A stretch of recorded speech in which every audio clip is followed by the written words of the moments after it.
अस्सलामुअलैकुम students, welcome to my YouTube channel Sadia Nasir. आज की इस वीडियो में मैं आप लोगों के साथ बात करने जा रही हूँ होनहार स्कॉलरशिप के रिलेटेड। बच्चों, होनहार स्कॉलरशिप पाकिस्तान की सबसे बड़ी स्कॉलरशिप है जिसमें ना सिर्फ मॉर्निंग वाले बल्कि evening, self finance, open merit, quota सारे ही बच्चे अप्लाई कर सकते हैं। ठीक है, उसके लिए कुछ शराइत हैं, वो शराइत हम आके जाके देखते हैं। इसमें आपकी फुल फ़ी कवरेज होती है।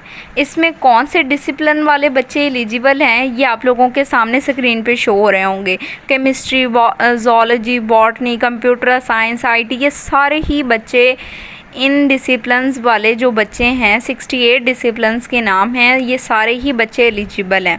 होनहार स्कॉलरशिप सिर्फ 1 साल के लिए नहीं होती। अगर बच्चे 3 से ज़्यादा CGPA पहले 2 सेमेस्टर्स में मेंटेन कर लेते हैं तो उनको ये पूरी अपनी डिग्री के दौरान ये स्कॉलरशिप मिलती रहती है। इस स्कॉलरशिप की कवरेज क्या है? ये स्कॉलरशिप आपकी पूरी की पूरी ट्यूशन फ़ी कवर करती है। नेक्स्ट आगे बात करते हैं कि ट्यूशन फ़ी क्या है। ठीक है, अब सबसे पहले बात आ जाती है कौन कौन अप्लाई कर सकता है।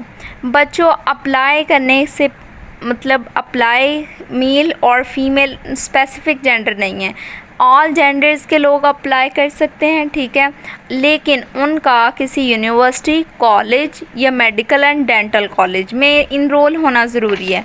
फॉर एग्ज़ाम्पल, ऐसे स्टूडेंट्स जिन्होंने 2025 में एडमिशन लिया है और अभी वो फर्स्ट या सेकंड सेमेस्टर में पढ़ रहे हैं या उन्होंने एडमिशन लेना है, तो वो बच्चे एलिजिबल हैं 2025 में। आप लोगों को जो आपकी स्क्रीन पे शो हो रहा होगा, ये वो नाम हैं जो यूनिवर्सिटीज़ इंक्लूडेड हैं इन होनहार स्कॉलरशिप। मतलब होनहार scholarship in universities, in colleges और इन मेडिकल और डेंटल कॉलेजेस में पढ़ने वाले बच्चों को ही मिलेंगी। इसके अलावा कोई यूनिवर्सिटी, कोई कॉलेज या कोई मेडिकल और डेंटल कॉलेज एलिजिबल नहीं होगा। होनहार स्कॉलरशिप स्टार्ट हो चुकी है या होनी है? होनहार स्कॉलरशिप बच्चों स्टार्ट हो चुकी है। ठीक है, आप लोग आज ही अप्लाई कर सकते हैं अगर आप लोगों ने एडमिशन ले लिया है। मेरिट कैलकुलेशन क्राइटेरिया क्या है? मेरिट कैलकुलेशन क्राइटेरिया की बात की जाए तो 30% आप लोगों के मैट्रिक के मार्क्स इंटर काउंट होंगे और 70% आप लोगों के इंटरमीडिएट के मार्क्स काउंट होंगे।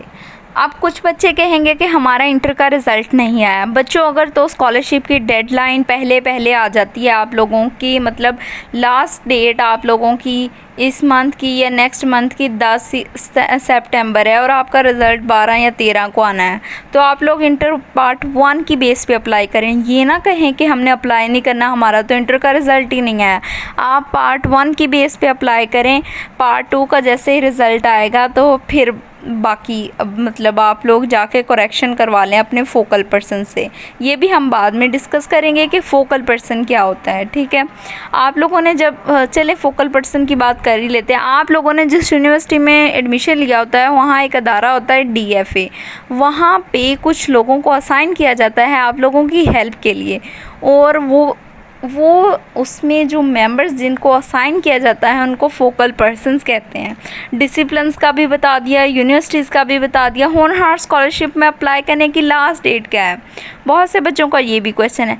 बच्चों, अभी लास्ट डेट कोई नहीं अनाउंस हुई। आप लोग इतनी जल्दबाजी ना करें अप्लाई करने में, थोड़े दिन रुक जाएं, 4-5 दिन बाद अप्लाई कर लें। ठीक है, क्योंकि जो आप लोगों की इससे स्कॉलरशिप कैंसिल भी हो सकती है अगर आप लोग कोई मिस्टेक करें तो। इसके अलावा मेरिट क्या होगा? मेरिट हर साल डिफरेंट होता है कि कितने % मेरिट के ऊपर वाले बच्चों को स्कॉलरशिप मिलती है। अमूमन 70% से ऊपर वाले बच्चों को स्कॉलरशिप मिल जाती है। एलिजिबिलिटी क्राइटेरिया की बात करें तो एज लिमिट का कोई फ़र्क नहीं है। मतलब आपकी एज जितनी मर्ज़ी है, 22 है, 23 है, तो आप लोग एलिजिबल हैं। आपके पास पंजाब का डोमिसाइल होना ज़रूरी है। बच्चों, अगर आप लोगों ने डोमिसाइल नहीं बनाया तो अपने करीबी सिटी जिसमें आप रह रहे हैं वहाँ जाके अल खिदमत मरकज़ से आप लोग अपना डोमिसाइल बनवा लें। इसके अलावा कोई जेंडर स्पेसिफिकेशन नहीं है।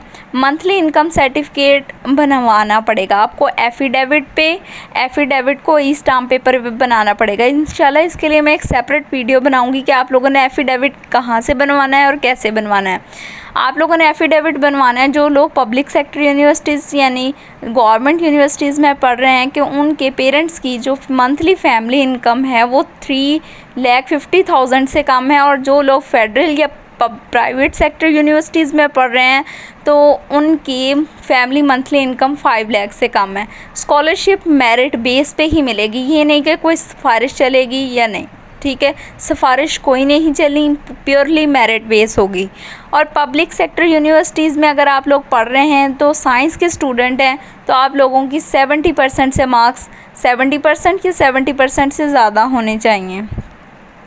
आर्ट्स वाले बच्चों का 65% या उससे ज़्यादा नंबर होने ज़रूरी हैं इंटर पार्ट में, ठीक है, इंटरमीडिएट में आपकी एफएससी में। एमबीबीएस और बीडीएस वाले को 80% से ज़्यादा होने चाहिए। फेडरल और प्राइवेट यूनिवर्सिटी वाले स्टूडेंट्स के 70% या इससे ज़्यादा होने चाहिए जो लोग साइंस के साथ पढ़ रहे हैं, और 65% या इससे ज़्यादा होने चाहिए आर्ट्स वाले बच्चों के लिए। ये एफएससी, एफए, आईटी, आईसीएस, ये सारी आईटी के दिया आईसीएस वगैरह वाली डिग्रीज़ की बात कर रही हूँ मैं।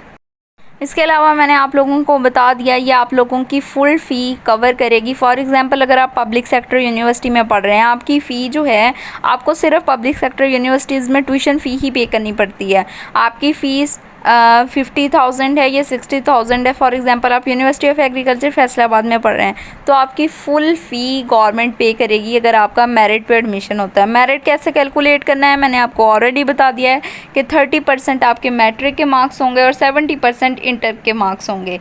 अप्लाई करने से पहले किन चीज़ों का होना ज़रूरी है ये भी मैं आप लोगों को बता देती हूँ। आप लोगों के पास आपका मैट्रिक का रिज़ल्ट कार्ड होना चाहिए, एफएससी का रिज़ल्ट कार्ड होना चाहिए, सीएनआईसी बे फॉर्म होना चाहिए।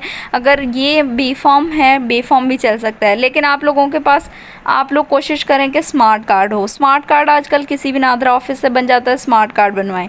एफएससी रिज़ल्ट कार्ड होना चाहिए, पार्ट 1 का भी और पार्ट 2 का भी। मैंने आप लोगों को बताया कि अगर आप लोगों का रिज़ल्ट नहीं आया तो आप लोग पार्ट 1 के रिज़ल्ट से भी गुजारा कर सकते हैं अगर लास्ट डेट तक भी आपका रिज़ल्ट नहीं आता।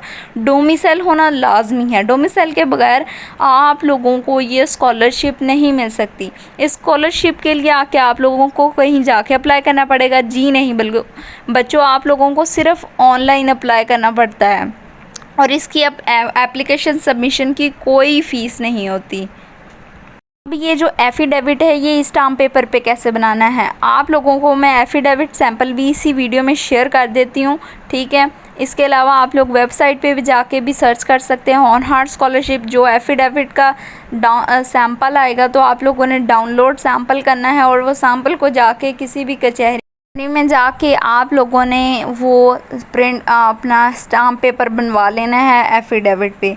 इसके अलावा हर यूनिवर्सिटी में कोई ना कोई स्टाम्प पेपर वाले बैठे होते हैं यूनिवर्सिटीज़ की कैंटीन में, जैसे एग्री में भी है, जीसी में भी है, तो आप लोग वहाँ से भी बनवा सकते हैं आप लोगों का जिस यूनिवर्सिटी में एडमिशन हो।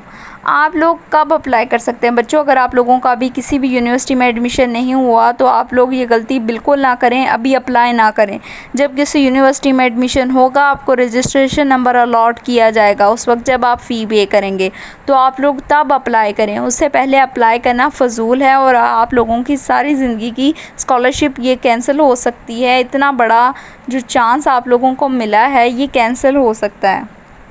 आप लोगों को मैंने इसका ड्यूरेशन भी बता दिया कि आप लोगों को अगर ये आप लोग सीजीपीए मेंटेन करके रखते हैं तो आपको आपकी डिग्री के 4 साल तक ये मिलती रहेगी। अगर आप लोगों ने अभी तक मेरे व्हाट्सएप चैनल को scholarship merit list related join नहीं किया तो अभी फॉलो कर लें, लिंक डिस्क्रिप्शन में है। इसके अलावा उम्मीद करती हूँ कि आप लोगों को आज की मेरी ये वीडियो पसंद आई होगी। अगर आप लोगों का कोई क्वेश्चन है तो आप लोग कमेंट सेक्शन में पूछ सकते हैं। टिल देन अल्लाह हाफिज़, मिलते हैं किसी नेक्स्ट वीडियो में।